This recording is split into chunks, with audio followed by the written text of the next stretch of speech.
Kumusta ka? Minsan ba naitanong mo sa sarili mo, habang nagkakape o habang nakatingin sa kisam, para saan nga ba ang lahat ng ito? Bakit ko ba ginagawa ang ginagawa ko araw-araw? Marami sa atin, parang naka-autopilot lang. Gising, trabaho, tulog ulit. Pero alam mo ba, ang pinakamahalagang tanong na dapat mong sagutin ay hindi ano o paano, kundi bakit. Ito ang tinatawag nating finding your why. Ito ang dahilan na mas malalim pa sa pera o sa titulo sa trabaho.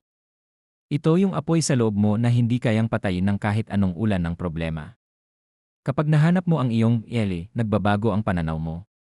Ang pagod, nagiging sakripisyo. Ang hirap, nagiging bahagi ng pag-unlad. Hindi ka lang basta naglalakad, alam mo kung saan ka papunta at bakit mo gustong makarating doon.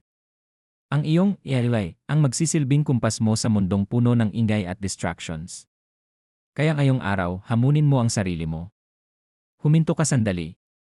Maghukay ka ng malalim sa iyong puso. Ano ang nagpapatibok nito? Sino ang pinaghuhugutan mo ng lakas? Huwag kang makontento sa mababaw na dahilan. Hanapin mo ang lalim ng iyong paglalakbay dahil doon mo matatagpuan ang tunay na kaligayahan.